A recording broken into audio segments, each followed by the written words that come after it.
అదే తిరుగుతుంది సార్ మధ్య మధ్యలో ఎందుకు. స్టాండ్ తిరిగిపోతుంది మధ్యలో. పద్దాకి తిప్పాల్సి వస్తుంది. అలా తిరిగిపోయిందండి, నేను తిప్పు, నేను అడగను వాళ్ళని.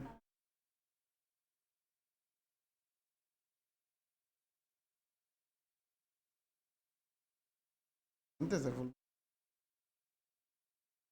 ఏం చేయలేను sir.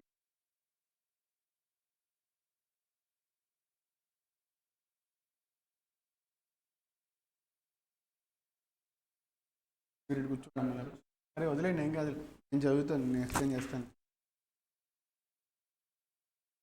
Okay, let's continue with the class.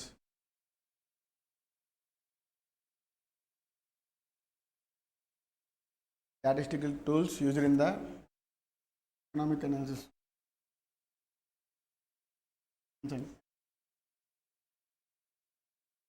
చదివేదే లేదు, నేనే ఎక్స్ప్లెయిన్ చేస్తాను, కనబడద్దు. కలెక్షన్ ఆఫ్ డేటా గురించి మాట్లాడుకున్నామండి అన్న మనం. కలెక్షన్ ఆఫ్ డేటాలో ఎన్ని కేటగిరీస్ ఉంటాయని చెప్పాను. కలెక్షన్ ఆఫ్ డేటా ఏంటి? ఇవి రెండు, ప్రైమరీ, సెకండరీ. ప్రైమరీ అంటే ఏంటి? ఫస్ట్ సోర్స్ ఆఫ్ డేటా మీరే అవ్వాలి, ఇది ప్రైమరీ. సెకండరీ అంటే ఇప్పుడు నేను గూగుల్ నుంచి డేటా కలెక్ట్ చేసుకున్నానండి, అది ప్రైమరీనా సెకండరీనా? గూగుల్లో గూగుల్ ఇన్ఫర్మేషన్ ఎలా వచ్చిందండి? వేరే వాళ్ళు అప్లోడ్ చేస్తేనే కదా వచ్చేది. అలాగే ఒక ఫ్లడ్స్ ఇష్యూ జరిగిందండి, ఆ ఫ్లడ్స్ ఇష్యూ నేను డైరెక్ట్గా వెళ్ళి కవర్ చేశాను, నేను ఇన్ఫర్మేషన్ గ్యాదర్ చేశాను మనుషుల దగ్గర నుంచి. అది నాకు ప్రైమరీ డేటానా సెకండరీ డేటానా? నా దగ్గర నుంచి ఇన్ఫర్మేషన్ మీకు వచ్చింది, అది మీకు ప్రైమరీనా సెకండరీనా? Yes. Primary data, secondary data అంటే ఐడియా ఉందమ్మా? ప్రైమ్ ప్రైమరీ డేటా అంటే ఫస్ట్ సోర్స్ ఆఫ్ డేటా మీరే అవ్వాలండి. జస్ట్ నేను మనకు ఒక యాక్సిడెంట్ ఎగ్జాంపుల్ చెప్పాను. ఒక పర్సన్కి యాక్సిడెంట్ అయిందండి, అక్కడ ఒక న్యూస్ రిపోర్టర్ ఉన్నాడు ఎట్ ద సేమ్ ఇన్స్టెన్స్. ఆ న్యూస్ రిపోర్టర్ డైరెక్ట్ చూశాడండి. ఈ న్యూస్ రిపోర్టరే రేపు పొద్దున పేపర్లో ప్రింట్ చేస్తాడు, ఇన్ఫర్మేషన్ మొత్తం గ్యాదర్ చేసి ప్రింట్ చేస్తాడు. ఆ న్యూస్ రిపోర్టర్ ఫస్ట్ ఇన్ఫర్మేషన్ తనకే తెలిసింది కాబట్టి తనే ప్రైమరీ సోర్స్ దానికి. అది ప్రైమరీ డేటా ఎవరికి? న్యూస్ రిపోర్టర్కి. రేపు పొద్దున్న పేపర్లో ప్రింట్ చేస్తారండి, మనం చదువుతాం కదా, అది మనకి ఏమవుతుంది? ప్రైమరీనా సెకండరీనా? ఎందువల్ల? మధ్యలో ఇంకొక పర్సన్ ఆర్ ఇంకొక మీడియం అనేది ఉందండి, మీడియం ఆఫ్ ఎక్స్చేంజ్ అనేది ఉంది.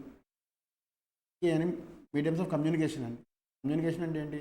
ఇద్దరు మనుషుల మధ్య ఇన్ఫర్మేషన్ ఎక్స్చేంజ్ అవ్వటం, దానే కమ్యూనికేషన్ అంటాం బేసిక్గా, అంతే కదా. అక్కడ ఎక్స్చేంజ్ జరిగింది అని చెప్పి మనకి ఎవరి ద్వారా తెలిసింది? ఏ మీడియం ద్వారా తెలిసింది? పేపర్ అనేది ద్వారా తెలిసింది. అనంతరం మనం డైరెక్ట్గా తెలుసుకోవాలి. మనకి మనకిగా డైరెక్ట్గా తెలిస్తే అది ప్రైమరీ డేటా. అలా కాకుండా సెకండరీ సోర్స్ వల్ల తెలిస్తే సెకండరీ డేటా. ట్యాబ్యులేషన్ అంటే ఏంటి? ట్యాబ్యులేషన్ అంటే ఏంటి? ట్యాబ్లెట్ ఫామ్లో డీటెయిల్స్ ఇస్తారు కదండి, మనకి ఇండెక్స్ పేజ్ ఉంటుందా? ఇండెక్స్ పేజ్లో ఏం మెన్షన్ చేస్తారు? Chapter name, page number. Chapter name, page number, chapter name and chapter number, serial number 1 2 3 4. అదంతా ఏంటి? మనకి ట్యాబ్యులేషన్, ట్యాబ్లెట్ ఫామ్లో మెన్షన్ చేయడం. Measures of central tendency, measures of dispersion, మనకి ఇవన్నీ నేను చెప్పుకున్నాను యాక్చువల్గా. ఇవన్నీ మనకి వచ్చే అప్కమింగ్ చాప్టర్స్ దీంట్లోనే. Measures of central tendency, measures of రెండు ఒకటే చాప్టర్లు వస్తాయండి. టైం సిరీస్ అంటే ఏంటి చెప్పండి? టైం సిరీస్ అంటే ఏంటి? ఏంటి? 10th క్లాస్ మ్యాథ్స్లో ఉంటుందండి, ఇది మీ సిఈసీస్ అని చెప్పడానికి లేదు. 10th క్లాస్ మ్యాథ్స్లో ఉంటుంది, ఏపీ జీపీలు అప్పుడే ఉంటాయి మనకి. Arithmetic, geometric mean, arithmetic mean or geometric progression, arithmetic progression అదేనండి time series. Most probably time series అంటే జీపీ అండి, జామెట్రిక్ ప్రోగ్రెషన్స్. ఇప్పుడు మీకు ఒక డేటా ఇచ్చి అది ఏపీ ఫామ్లో ఉందో జీపీ ఫామ్లో ఉందో అని అడిగితే మీరు చెప్తారా? చెప్తారండి? 3 6 9 12 ఏ ఫామ్లో ఉందండి? 3 6 9 12 ఏ ఫామ్లో ఉంది? ఎందుకు?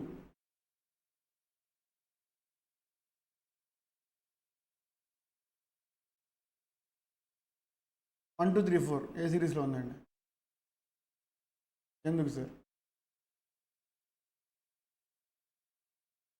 సింపుల్ అండి, కామన్ డిఫరెన్స్. ఇక్కడ కామన్ రేషియో. జీపీ అంటే మల్టిప్లికేషన్ అండి, ఇదైతే ఎడిషన్ ఆర్ డిఫరెన్స్, అది ప్రొడక్ట్. ఇదే మనం గుర్తుపెట్టుకోవాలి. ఈ రెండు తెలిస్తే మీకు టైం సిరీస్ అయిపోయినట్టే. అండ్ సిఏ వాళ్ళు ఉంటే వాళ్ళకి కూడా ఇది బాగా యూజ్ అవుతుందండి. దేనికంటే లాజికల్ అండ్ రీజనింగ్లో ఉంటాయి అవి. లాజికల్ అండ్ రీజనింగ్లో మీకు ఉంటాయి టైం సిరీస్ ఉంటాయండి, బ్లడ్ రిలేషన్షిప్స్, డైరెక్షన్స్ ఉంటాయి. ఈ మూడు మెయిన్. ఈ లాజికల్ థింకింగ్ చాలా బాగా యూజ్ అవుతుంది మీకు. సిఎంఏ వాళ్ళు కూడా ఇంటే బెటర్ ఆప్షన్. ప్రాబబిలిటీ అంటే ఏంటి? ప్రాబబిలిటీ అంటే ఏంటి? ప్రాబబిలిటీ అంటే ఏంటి మీకు తెలుసు ఏంటమ్మా? అర్థం కాలే Vishnu. Okay okay, example okay. What is meant by probability? Chance of event. బయట క్లౌడీగా ఉందనుకుందామండి, వర్షం పడడానికి, రెయిన్ రావడానికి. What is the probability of getting the rain? Total possible outcomes ఏమో డినామినేటర్ అండి. Total possible outcomes yes no, రెండు ఆప్షన్స్ ఉన్నాయి. ఎన్ని ఉన్నాయి? మొత్తం 2 ఆప్షన్స్ ఉన్నాయి. డినామినేటర్ 2. రెయిన్ వస్తుంది ఒక అవుట్కమ్, రాదు రెండో అవుట్కమ్. వస్తే 1/2, రాకపోతే 1/2. పాయింట్ టాస్అప్ చేసామండి. హెడ్ టైల్ రెండు ఉన్నాయి. టోటల్ అవుట్కమ్స్ ఏంటండి? మీకు చిన్నప్పటి నుంచి ప్రాబబిలిటీ గురించి వింటున్నారు కదండి, ఈ పాయింట్ టాస్అప్ ఇవన్నీ. బట్ ప్రాబబిలిటీ ఎప్పుడైనా సరే 1 ఎందుకు ఉంటుంది, 1 కంటే ఎక్కువ ఎందుకు ఉండదు? ఈ డౌట్ ఎప్పుడైనా ఎవరికైనా వచ్చింది? ఈ డౌట్స్ రావాలి యాక్చువల్లీ మ్యాథ్స్. మనం ఇన్డెప్త్గా సబ్జెక్ట్ నేర్చుకుంటే మీరు ఈ పాటికి చెప్పేయాలి నాకు. అదేనండి, నాకు మీరు ఆన్సర్ చెప్తే సరిపోదు. మీరు ఆన్సర్ చెప్పిన వెంటనే నేను వై అని అడుగుతాను, నాకు చెప్పాలి మీరు ఎందుకు. హౌ, వై, ఈ 2 క్వశ్చన్ మనకి చెప్పాలి. దేనికైనా సరే వై అనే ఆప్షన్ మనకి బ్రెయిన్లో వచ్చేయాలి క్వశ్చన్. ఏదైనా ఈవెంట్ జరగడానికి మ్యాక్స్ పాసిబిలిటీ పర్సంటేజ్ ఎంత ఉంటుందండి? 100%. 100% అంటే ఎలా మెన్షన్ చేసుకుంటాం అంటే, పర్సంటేజ్ అంటే బై 100 వేసుకుంటాం కదా, అంతేనా? 50% అంటే 50/100. 100% అంటే 100/100. రెండు క్యాన్సిల్ చేస్తే మిగిలేదు ఎంత అండి? 1 అంటే 100% అని అర్థం అండి, అంతే. సో మనకి ఏ ఈవెంట్ అయినా జరగడానికి వర్షం పడిద్ది 100% అని చెప్తాం కానీ 200% అని చెప్తాం కానీ న్యూమరికల్ టర్మ్స్లో అది లాజికల్గా రైట్ కాదు కదా. మ్యాక్స్ పాసిబిలిటీ ఎంత? 100%ఏ కదా. 100% అంటే ఎంత? 100/100. ఇవన్నీ 0.2 అంటే ఎంత అండి మరి? 0.2 అంటే ఎంత పర్సంటేజ్? 20/. 0.02 అంటే 2/100. 0.22 అంటే 20/100, 20%. ఒక కాయిన్ టాస్అప్ చేశానండి, ఆర్ఎల్స్ 2 కాయిన్స్ టాస్అప్ చేశారు. నాకు 2 హెడ్స్ రావడానికి ఛాన్స్ ఎంత అని అడుగుతాను మిమ్మల్ని. 2 కాయిన్స్ ఒకేసారి టాస్అప్ చేశానండి నేను. పాసిబుల్ అవుట్కమ్స్ ఎన్నన్నా చెప్పండి.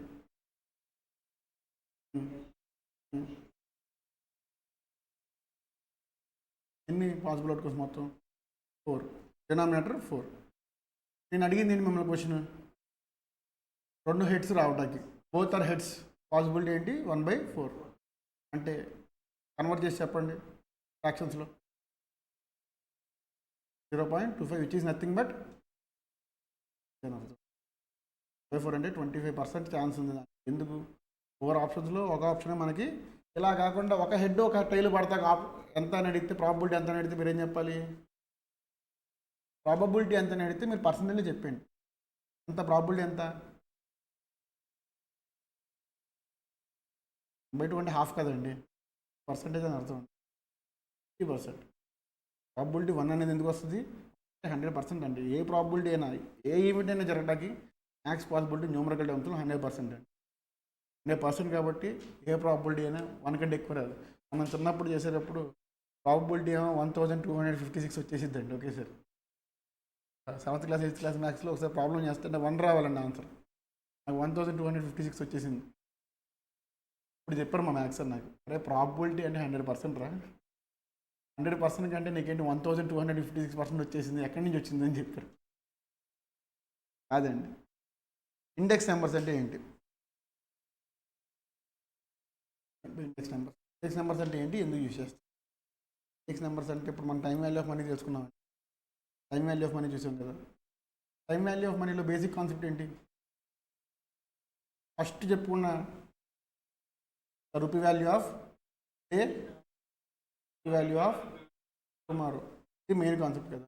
ఇండెక్స్ నెంబర్ కూడా అదే ఫార్ములాతో వాడు ఏమి ఇస్తారండి, అక్కడ బేస్ ప్రైస్ అని ఇస్తారండి. అక్కడ డైరెక్ట్గా ప్రైస్ కంపారిజన్ ఇస్తాడు. మనం రూపీ వాల్యూతో ఇప్పుడు కంపారిజన్ చూసాం కదా టైం వాల్యూలో. అక్కడ ఏం చేస్తాడు, డైరెక్ట్గా ప్రైస్తో ప్రోడక్ట్ ప్రైస్ ఏదైతే ఉందో ఆ ప్రైస్ ఎంత పర్సెంట్ పెరిగింది అనేది కంపేర్ చేసి చెప్తాం అంతే. 2014లో ఎంత ఉంది, 2024లో ఎంత ఉంది, ఆ కంపారిజన్ చూసి ఎంత పర్సెంటేజ్ పెరిగింది అనేది చూస్తాం అంతే. ఇక్కడ ప్రైస్ కంపారిజన్స్ ఉంటాయి. ఇక్కడ రూపీ కన్వర్షన్ ట్రస్ట్ అంటే ఏంటి, ఈ టర్మ్స్ అన్ని ఇంక్లూడ్ అయి ఉంటాయి టైం వాల్యూ ఆఫ్ మనీలో. నేనమ్మా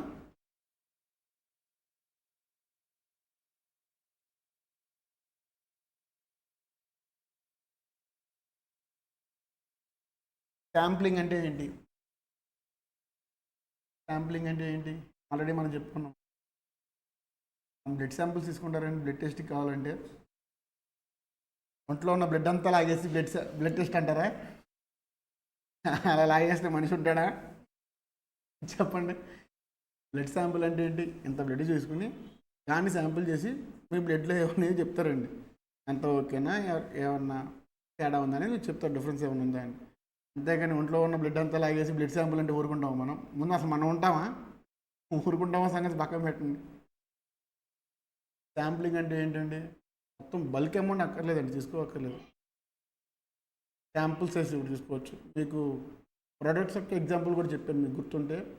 అవుట్కమ్స్, ఒక ఫ్యాక్టరీ ఉందండి, ఒక మిషనరీ ఉంది, 1000 యూనిట్స్ మ్యానుఫ్యాక్చరింగ్ చేస్తుంది. దాంట్లో ఎన్ని డిఫెక్టివ్ ఐటమ్స్ ఉన్నాయి అని చెప్పి ఒక 1 lakh యూనిట్స్ ప్రొడ్యూస్ చేసిందండి ఒక మిషనరీ. దాంట్లో డిఫెక్టివ్ ఐటమ్స్ ఎంత పర్సెంటేజ్ పోతుందని నాకు ఒక రఫ్ క్యాలిక్యులేషన్ కావాలి. దాన్ని నేను ఏం చేస్తా, ర్యాండమ్గా ఒక 100 ప్రోడక్ట్స్ తీసుకుంటా బయటికి. 1 lakhలో 100 ప్రోడక్ట్స్ నేను బయటికి చేశాను. 100 ప్రోడక్ట్స్ ఇప్పుడు నాకు ఏమొచ్చింది, ఒక 3 డిఫెక్టివ్ ఐటమ్స్ కనిపించింది, మిగతా 97 బాగున్నాయి. దీని అర్థం ఏంటి, డిఫెక్టివ్ ఐటమ్స్ ఎంత పర్సెంటేజ్ ఉన్నట్టు, నాకు 3% ఉన్నట్టు. సో ఇప్పుడు నా ఎస్టిమేషన్ ఏంటి, 1 lakhలో 3000 పోతాయి డిఫెక్టివ్ ఐటమ్స్, మిగతా 97,000 అనేది నాకు చేతికి రావాల్సిన అమౌంట్. ఇది నాకున్న రఫ్ క్యాలిక్యులేషన్, అంతే కదా. ఇలాంటప్పుడు మనకి శాంప్లింగ్ యూజ్ అవుతుందండి. ఇలా కాకుండా 1 lakh యూనిట్స్ ప్రతిదీ చెక్ చేసుకుంటూ కూర్చున్న బిజినెస్ ఎప్పుడు చేయాలండి? చేసిన ఈలోపు పట్టేసి కాటకు కూడా వెళ్ళిపోతాయండి. పోగలరా ఎవరన్నా? అర్థమవుతుందా?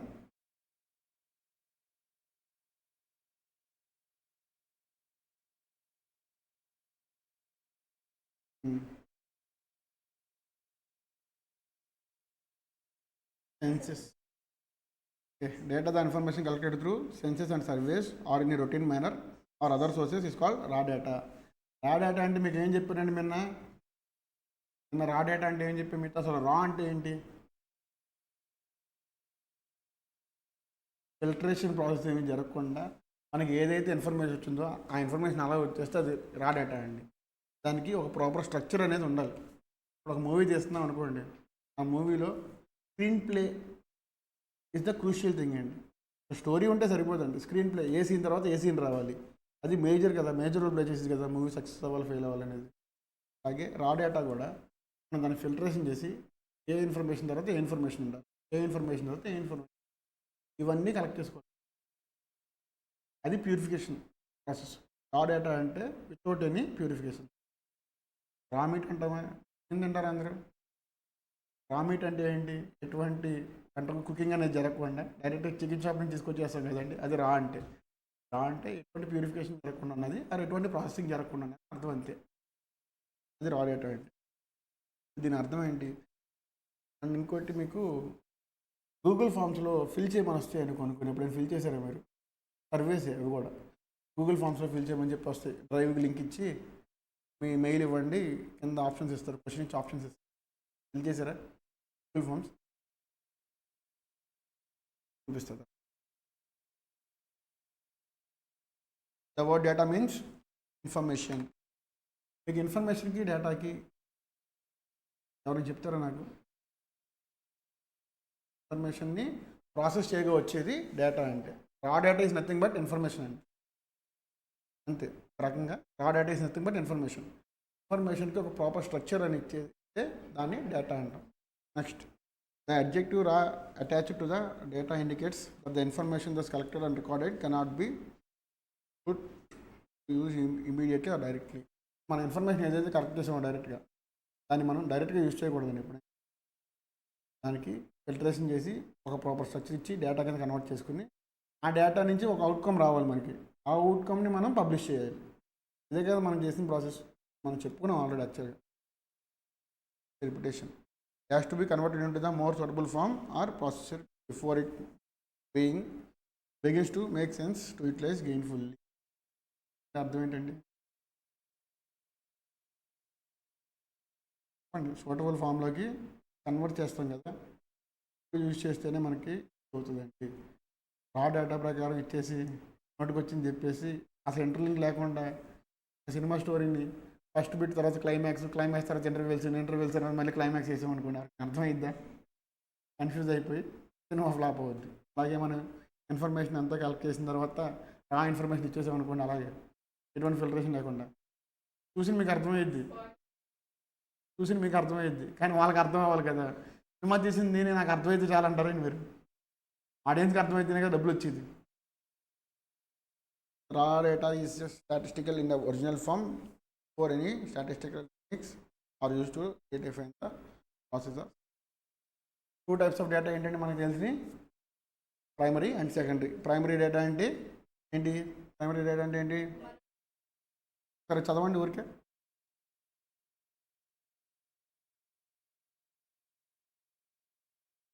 వన్ థింగ్, మొబైల్లో చదువు. ఈ పీడిఎఫ్ని మొబైల్లో చదువు.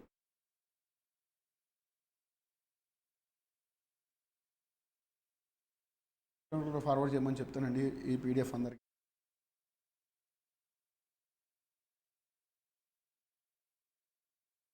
ఇస్తారు, 3 days టైం పడుతుంది కానీ వైరల్ ఇచ్చేస్తారు. ఫస్ట్ అట్లీస్ట్ ఈ 2 అయినా ఏమని చెప్తాను.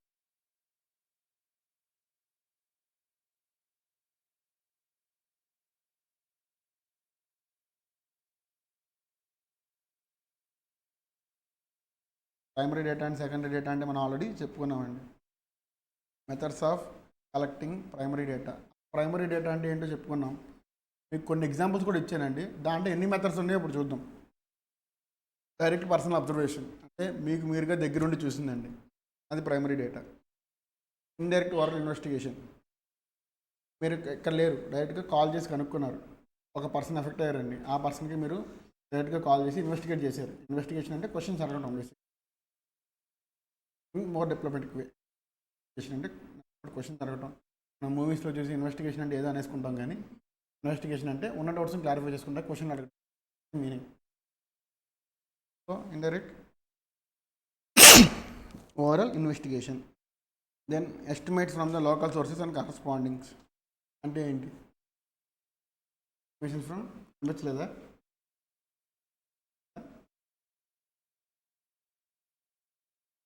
నేను చెప్తాను అప్పుడు చదువు. Estimation from the local sources and corresponding. మన దగ్గర ఇన్ఫర్మేషన్ లేదండి, లోకల్ సోర్సెస్ ఏవైతే ఉన్నాయో వాళ్ళ దగ్గర నుంచి మనం కలెక్ట్ చేసుకోవాలి.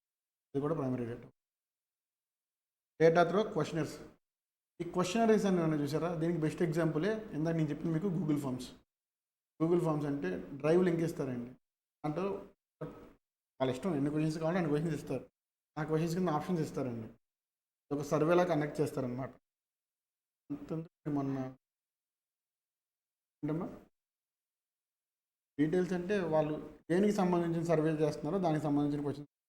అంటే మొన్న చాలా తొందరగా వచ్చారండి.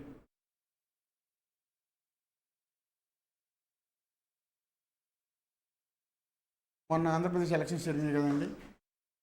అప్పుడు హైదరాబాద్లో జాబ్స్ వేసే వాళ్ళు ఎవరైతే ఉన్నారో వాళ్ళ కోసం స్పెషల్ బస్సెస్ ఇక్కడ నుంచి మా హోమ్ టౌన్స్కి ఆరు విజయవాడకి మెన్షన్ చేశారండి.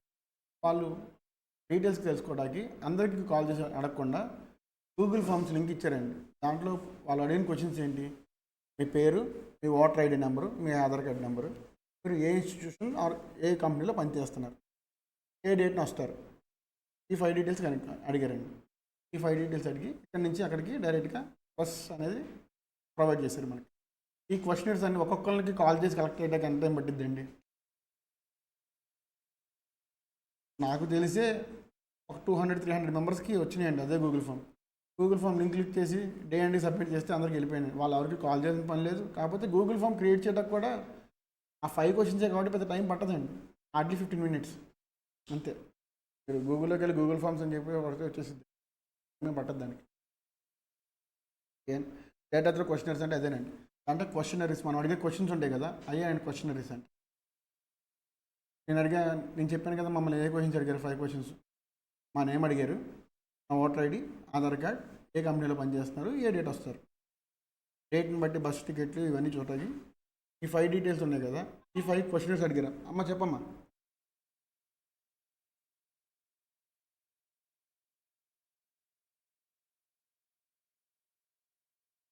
ఓకే, మ్యూట్లో పెట్టండి అమ్మా.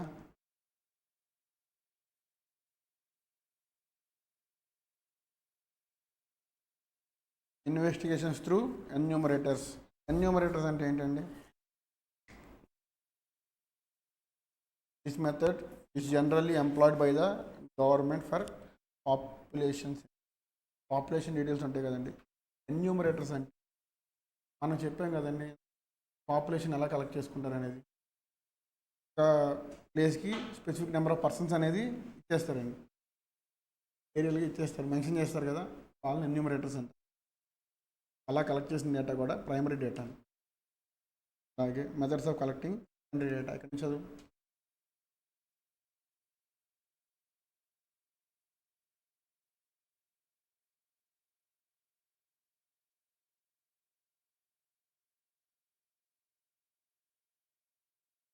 పీరియాడికల్స్ అంటే ఏంటి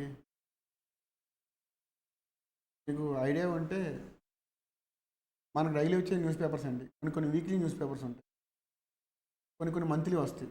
మంత్లీ వచ్చే వాటిని పీరియాడికల్స్ అంటే, మంత్కి సంబంధించిన మెయిన్ ఇన్ఫర్మేషన్ మొత్తం దాంట్లో మెన్షన్ చేస్తారు పీరియాడికల్స్ అంటే. అది కూడా న్యూస్ పేపర్స్ యాక్చువల్గా చెప్పాలంటే, బట్ మంత్లీ వేస్తారు కాబట్టి పీరియాడికల్స్ అంటాం. నెక్స్ట్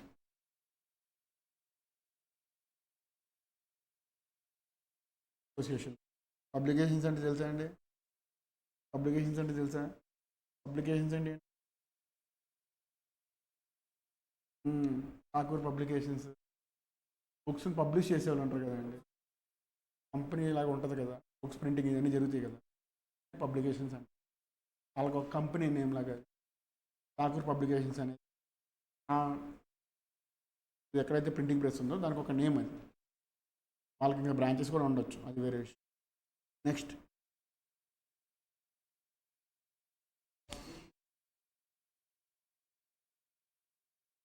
బ్యూరోస్,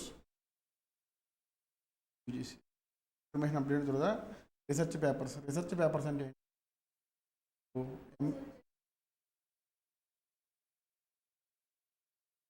నేను ఎంబీఏ చేసినప్పుడు నేను రీసెర్చ్ పేపర్ రాశాను. Research paper on crypto currency. ఇది నేను చేసిన రీసెర్చ్ పేపర్. రీసెర్చ్ పేపర్ అంటే ఏంటి? మీరు ఎంబీఏ ఫినిష్ చేయాలంటే ఖచ్చితంగా ఒక రీసెర్చ్ పేపర్ని పబ్లిష్ చేయాలండి. సో కరెంట్ ట్రెండ్స్ ఏవైతే ఉన్నాయో దానికి సంబంధించిన ఒక ప్రజెంటేషన్ ప్రిపేర్ చేయాలి, దానికి పేపర్ అని పేరు పెడతారండి. సో మీరు అక్కడ ఆ రీసెర్చ్ పేపర్ ప్రిపేర్ చేసి ప్రజెంటేషన్ ఇవ్వాలి. చాలామంది ఉంటారు, పెద్దలు ఉంటారు యాక్చువల్గా చెప్పాలంటే, వాళ్ళ ముందు మీరు ప్రజెంటేషన్ ఇవ్వాలి, వాళ్ళు అడిగే డౌట్లు క్లారిఫై చేయగలగాలి. క్రిప్టో కరెన్సీ అంటే ఏంటి ఎవరికైనా ఐడియా? కరెన్సీ అంటే ఐడియా ఉందండి? ఇవన్నీ కరెంట్ ట్రెండ్స్. ఎప్పుడైనా సరే కరెంట్ ట్రెండ్స్ని మాత్రం మర్చిపోద్దండి. సినిమాలో కరెంట్ ట్రెండ్స్ని ఫాలో అవుతాం కానీ ఫినాన్షియల్ ట్రెండ్స్ని ఫాలో అవ్వాలి. క్రిప్టో కరెన్సీ అంటే ఏంటి, స్టాక్ మార్కెట్స్ అంటే ఏంటి తెలుసుకోండి. నెక్స్ట్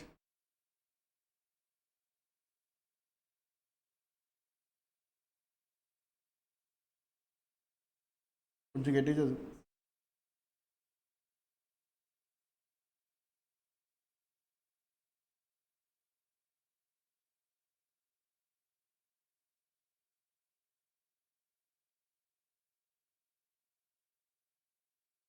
సో వీటి వల్ల మనకి ఏం తెలిసిద్దండి? ఈ సెకండరీ ఇన్ఫర్మేషన్ గ్యాదర్ చేయడం వల్ల మనకి ఏం తెలిసింది? క్రాప్ స్టాటిస్టిక్స్ కానీ ఇవన్నీ ఎందుకు ఎందుకు తెలుసుకోవాలి మనం అసలు? You have to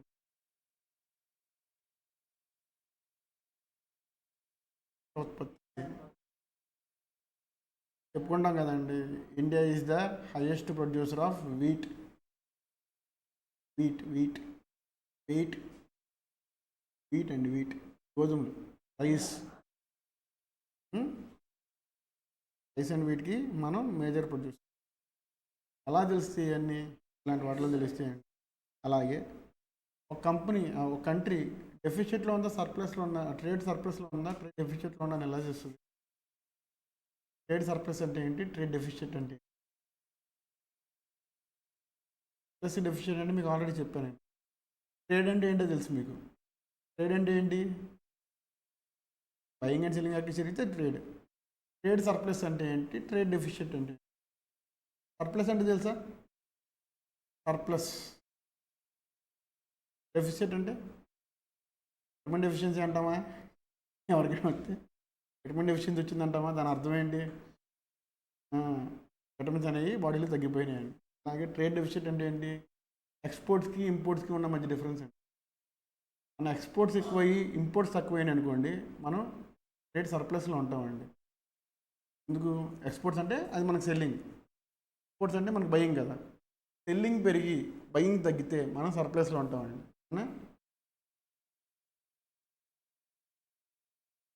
vice versa, beings ఎక్కువ అండి, సెల్లింగ్స్ తక్కువ అంటే ఏమైందండి? నాకు ఇంకో పాయింట్ చెప్పండి. ఇక్కడ నెంబర్ ఆఫ్ యూనిట్స్ చూడాలా, వాల్యూ చూడాలా? నెంబర్ ఆఫ్ యూనిట్స్ ఎక్స్పోర్ట్ చేసేది చూడాలా, నెంబర్ ఆఫ్ యూనిట్స్ చూడాలా, or what is the value which you're exporting or importing అనేది చూడాలా? నేను అడిగిన క్వశ్చన్ క్లారిటీ ఉందా మీకు? క్వశ్చన్ క్లారిటీ ఉందా? క్వశ్చన్ క్లారిటీ ఉంటే ఆన్సర్ వెంటనే చెప్పాలి మరి మీరు. అంతే. ఎక్స్పోర్ట్ కానీ ఇంపోర్ట్ కానీ అనుకోండి, నేను ఎక్స్పోర్ట్ ఎక్కువ చేస్తాను, ఎక్స్పోర్ట్ ఏమో యూనిట్స్లో ఎక్కువ చేస్తానండి, ఇంపోర్ట్ ఏమో అమౌంట్లో ఎక్కువ ఇంపోర్ట్ చేసుకుంటున్నాను. నేను ఎక్స్పోర్ట్ చేసిన అమౌంట్ కంటే ఇంపోర్ట్ చేసుకునే అమౌంట్ ఎక్కువ, కానీ ఎక్స్పోర్ట్ చేసిన క్వాంటిటీ కంటే ఇంపోర్ట్ చేసిన క్వాంటిటీ తక్కువ అండి.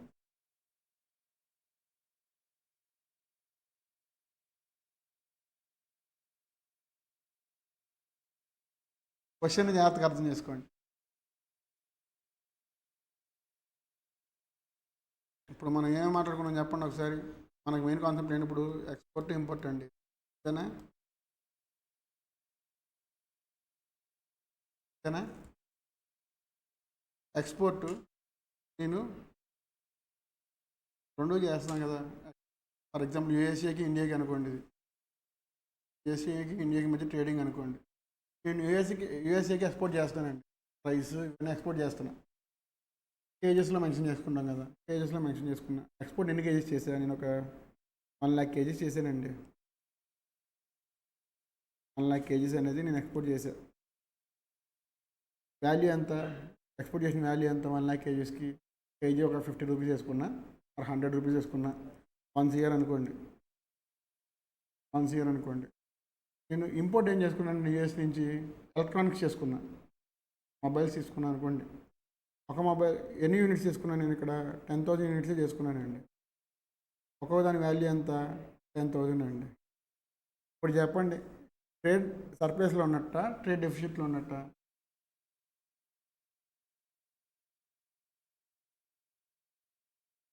మళ్ళీ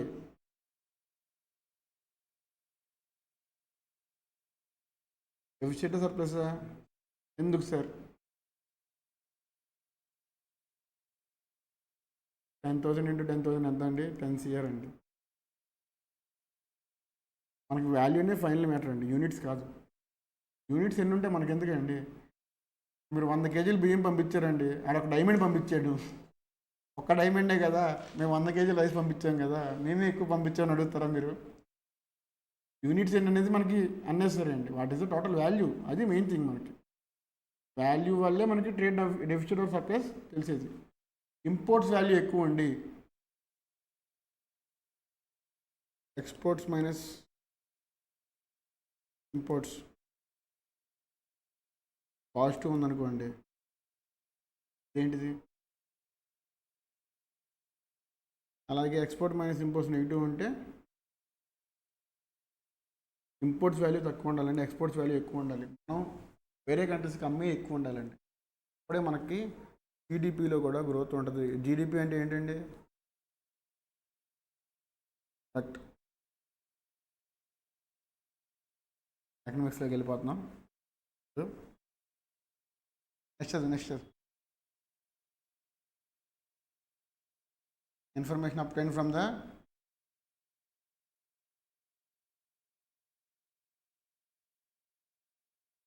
సో ఇక్కడ ఫైనల్గా మనకు చెప్పింది ఏంటి?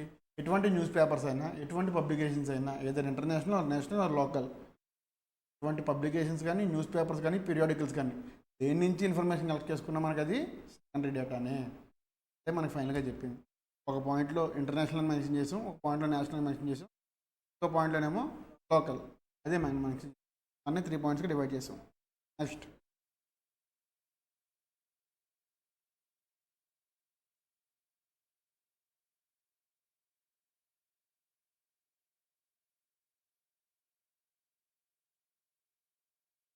నెక్స్ట్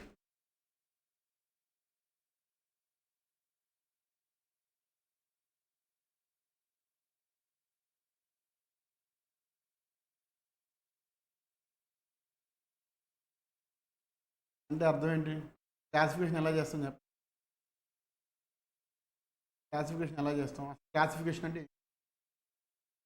అడ్వర్టైజ్మెంట్ ప్రాపర్గా అరేంజ్ చేస్తాం. పోతే ఇక్కడ మనకి ఏమి ఇచ్చాడు? ఏ హెడ్కి సంబంధించిన సబ్ పార్ట్స్ని ఆ హెడ్లో క్లాసిఫై చేసుకొని పెట్టు. మార్కెట్స్ ఉన్నాయండి. ఎగ్జాంపుల్ మనకి ఎకనామిక్స్లో మార్కెట్స్ ఉంటాయి కదా, మార్కెట్స్లో కేటగిరీస్ ఒక పక్కన రాసుకుంటాం. అలాగే బ్యాంక్స్ ఉన్నాయి, బ్యాంక్స్కి సంబంధించిన కేటగిరీస్ ఒక పక్కన రాసుకుంటాం. దేని ప్రైమరీ మార్కెట్, సెకండరీ మార్కెట్ అనే దాన్ని తీసుకొచ్చి బ్యాంక్స్ కింద సబ్హెడ్డింగ్గా రాస్తామండి, రాయలేం కదా. బ్యాంక్స్కి సంబంధించిన మొత్తం క్లాసిఫైడ్ డేటా ఒక పక్కన పెట్టుకుంటాం. అలాగే మార్కెట్కి సంబంధించిన క్లాసిఫైడ్ డేటా మొత్తం ఇంకో సైడ్ పెట్టుకుంటాం. అలాగే అక్కడ చెప్పేది అదేనండి. మనకి దేనికి సంబంధించిన డేటాని ఆ క్లాసిఫైడ్ గ్రూప్లో మెన్షన్ చేసుకోవాలి. ఇప్పుడు మీరు ఉన్నారు, అక్కడ గ్రూప్స్ ఉన్నాయండి. ఏంటి? మీరు ఫౌండేషన్, సిఏ ఎంటర్ ఉన్నారు, సిఎంఏ ఎంటర్ ఉన్నారు, ఐసీసీఏ బ్యాచ్ వాళ్ళు ఉన్నారు. ఇప్పుడు మీ దగ్గర తీసుకొచ్చి సిఎంఏ ఎంటర్ వాళ్ళని కూర్చోబెట్టి మ్యాథమెటిక్స్ చెప్తే వాళ్ళకి పని ఏంటండి? దేనికి సరిపడి వాళ్ళు క్లాసిఫై చేయాలిగా. మేము క్లాసిఫై చేసేగా క్లాస్ రూమ్స్ అరేంజ్ చేసేది. ఇది కూడా క్లాసిఫికేషనే.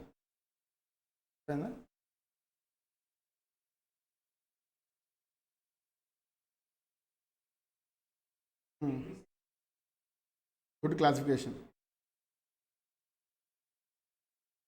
గుడ్ అండి, గుడ్ క్లాసిఫికేషన్స్.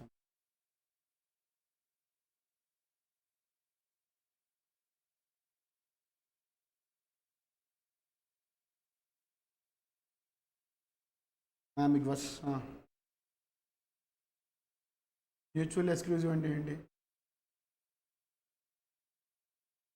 అంటే ఏంటి?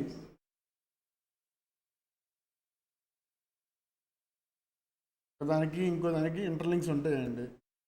ఒకటి జరిగితే కానీ ఇంకోటి జరగదు అనుకోండి, దీని తర్వాత అది జరగాలి, అది మ్యూచువల్ ఎక్స్క్లూజివ్. సో ఒకటి జరిగినా జరగకపోయినా ఇంకోటి జరుగుద్ది అనుకోండి, మీరు ఫౌండేషన్ క్లియర్ అయితేనే ఇంటర్కి వెళ్తారు.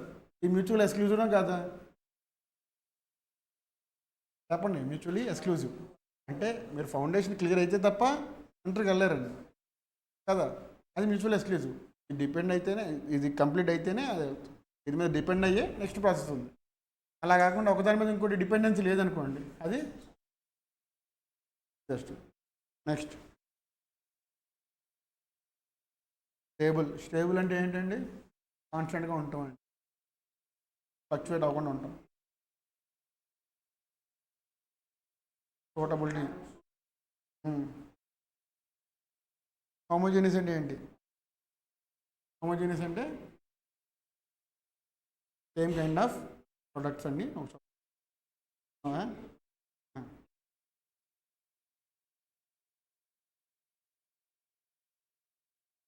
రిలయబుల్ అంటే ఏంటి? రిలయబుల్ అంటే ఏంటి చెప్పండి? రిలయబుల్ అంటే ఏంటి? రిలయబుల్ రకంగా చెప్పాలంటే dependable. Kohli is the most reliable batsmen for India across all the formats.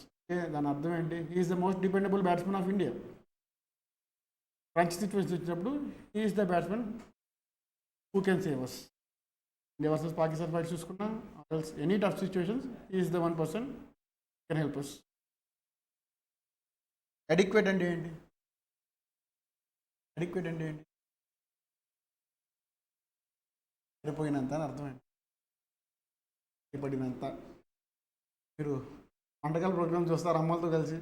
మన ఇంట్లో అమ్మలు చూస్తారు కదా, మా ఇంటి వంట మీ ఇంటి వంట అని ప్రోగ్రామ్ చూస్తారా? అంటూ ప్రోగ్రామ్ అంతా అవుతుందండి. మధ్యలో ఒక చోట నాకు కోపం వస్తుంది.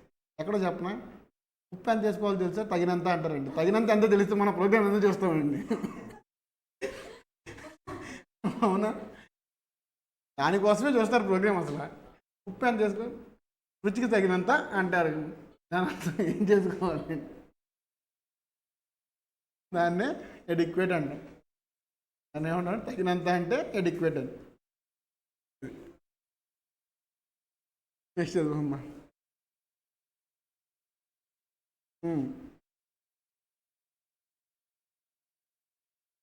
కండెన్సెస్ అంటే తగ్గించడం అండి. మీరు 10th క్లాస్ ఇంగ్లీష్లో ఒక పెద్ద పారాగ్రాఫ్ ఇచ్చి దాన్ని తగ్గించి రాయమని చెప్పి మీకు ఒక చోట ఉంటుందండి. ఉందా? ఒక పెద్ద పేజ్ ఇచ్చేసి దాన్ని పారాగ్రాఫ్ లాగా కన్వర్ట్ చేసి రాయమంటారు. నాకు 10thలో కూడా ఉండేది లేండి, అందుకే చెప్తున్నాను. ఇంగ్లీష్లో ఉంటుంది. కన్సైజ్ ఒక రకంగా చెప్పాలండి. కన్సైజ్ అంటే ఉన్న మ్యాటర్ని తగ్గించి రాయటం. ఇక్కడ మనకేం చెప్తున్నాడు? కండెన్సెస్ డేటా ఇలా క్లాసిఫై చేయడం వల్ల డేటా అనేది చాలా వరకు తగ్గిద్ది. మనకి కావాల్సిన డీటెయిల్స్ వరకు ఉంచి అన్నెసరీ డేటా ఏదైతే ఉందో దాన్ని రిమూవ్ చేసిద్ది. నెక్స్ట్ కంపారిజన్ ఆఫ్ డేటా అంటే ఏంటి? కంపారిజన్ అంటే ఏంటండి? ఒకదానికి ఇంకో దానికి కంపేర్ చేయటం. క్లాసిఫై చేయటం వల్ల ఏ గ్రూప్కి ఆ గ్రూప్ని మనం కంపేర్ చేయొచ్చండి. ఇండియా పాపులేషన్ ఉందండి, జెండర్ క్లాసిఫికేషన్ చేస్తున్నారు. ఇప్పుడు మనకి జెండర్ క్లాసిఫికేషన్ చేయడం వల్ల మేల్ టు ఫీమేల్ రేషియో ఎంత ఉందో తెలిసింది కదా.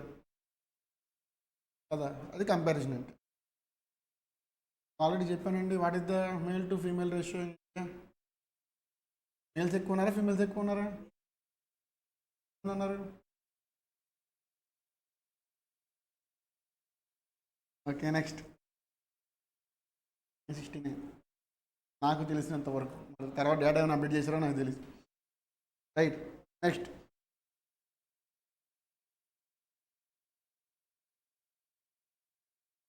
ఓకే.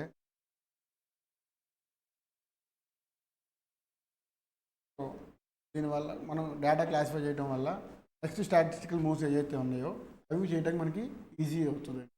మనం డేటా క్లాసిఫికేషన్ చేయకపోతే డేటా గ్యాదర్ చేసినందుకు యూజ్ ఉండదండి. బేసిక్గా పాపులేషన్ మొత్తం మీరు కలెక్ట్ చేస్తారండి. పాపులేషన్ కలెక్ట్ చేయడం వల్ల మనం డెన్సిటీ ఆఫ్ పాపులేషన్ తెలుసుకోవచ్చు, male to female ratio, sex ratio అంటారు, సెక్స్ రేషియో తెలుసుకోవచ్చు. అండ్ ఏ ఏరియాకి ఎంతమంది పాపులేషన్ ఉన్నారు, ఏ స్టేట్కి ఎంత ఉన్నారు, ఇవన్నీ కూడా తెలుసుకోవచ్చు అండి. సో క్లాసిఫికేషన్ అనేది చాలా క్రూషియల్ రోల్ ప్లే చేసిద్దండి స్టాటిస్టిక్స్. నెక్స్ట్ బ్రేక్ ఎన్నింటికి ఇస్తానని చెప్పి నేను మీకు 50కి ఇస్తా.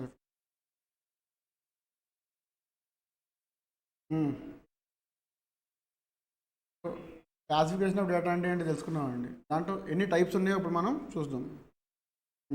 చదువు.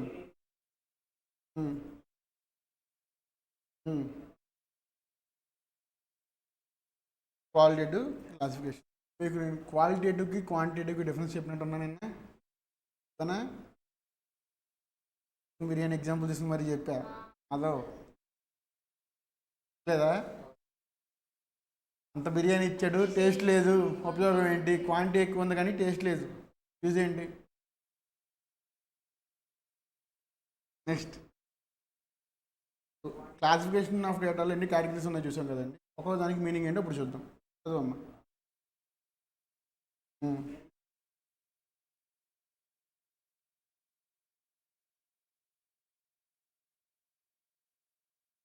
దాని అర్థం ఏంటండి?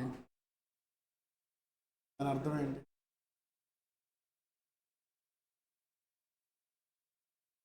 బేస్ ఆఫ్ క్లాసిఫికేషన్స్ ఉన్నాయి కదండి.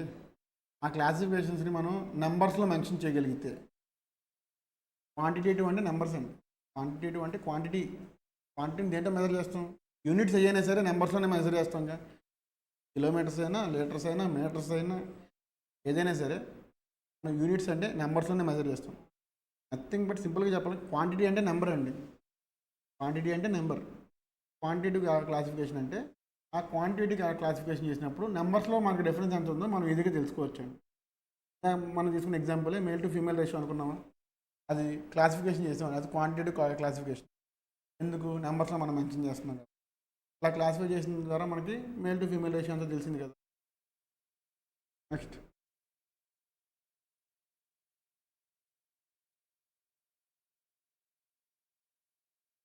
Figures is nothing but the numbers or diagrams or tables అండి. మనకి టెక్స్ట్ బుక్స్లో మీరు సరిగ్గా చూస్తే ఫిగర్ 1.1 ఫిగర్ 1.2 అని మెన్షన్ చేస్తారు ప్రతి డయాగ్రామ్ కింద, గ్రాఫ్ కింద. ఎకనామిక్స్లో కూడా ఉంటాయి ఇప్పుడు కూడా మీరు. సరే నెక్స్ట్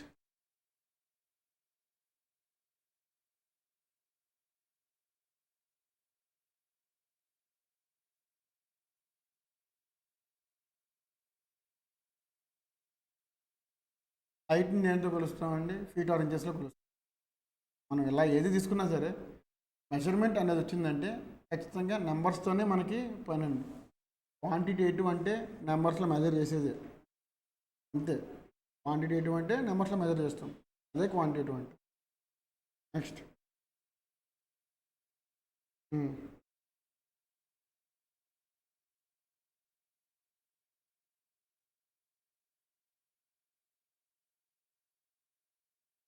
క్రోనలాజికల్ అంటే ఏంటో ఎవరికైనా ఐడియా ఉందండి?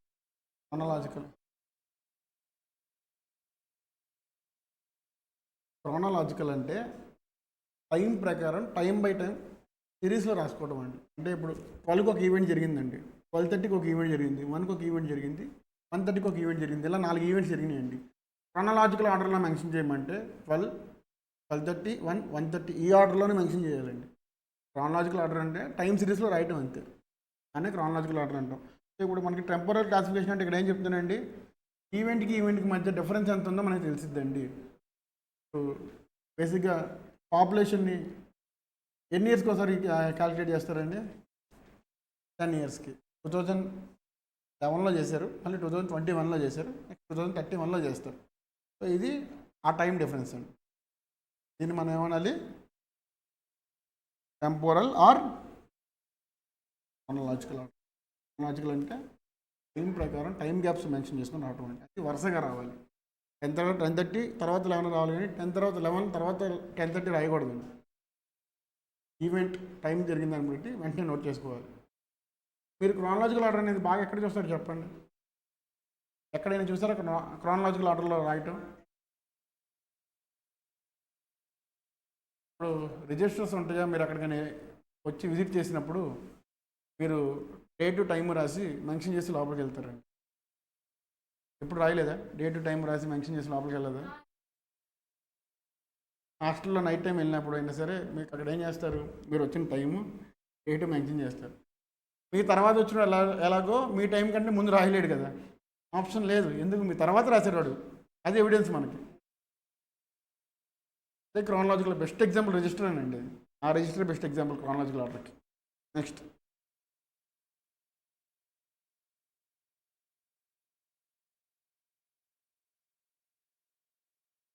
జియోగ్రఫికల్ అంటే ఏంటి?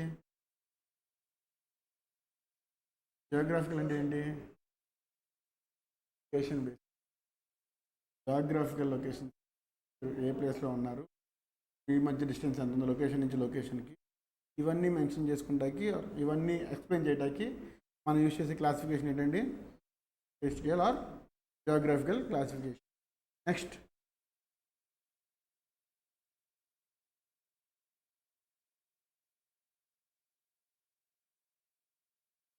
ఫస్ట్ అండ్ ఫార్మోస్ట్ యాట్రిబ్యూట్ అంటే ఏంటి? యాట్రిబ్యూట్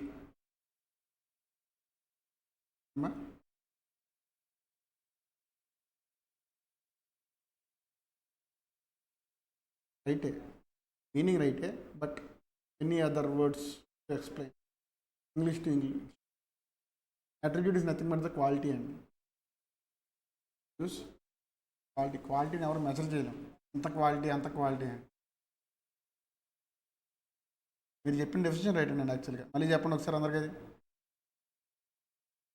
మీరు ఏం చెప్పారు ఇందాక? Non measurable. మనం క్వాలిటీని ఎప్పుడు మెజర్ చేయలేమండి. దాంట్లో 100% క్వాలిటీ అని ఏదో అడ్వర్టైజ్మెంట్లు ఇచ్చుకుంటారు తప్ప 50% క్వాలిటీ మా ప్రోడక్ట్లో ఉంది, మిగతా 50% పక్కన ప్రోడక్ట్లో ఉందని చెప్పుకోలేము ఇప్పుడు. So non measurable. Okay, break తీసుకోండి, will continue. Break the same. Break తీసుకోండి అమ్మా. 5:15కి మళ్ళీ లాగిన్ అవ్వండి. నిన్న అసలు ఎవరు లాగిన్ అవ్వలేదు.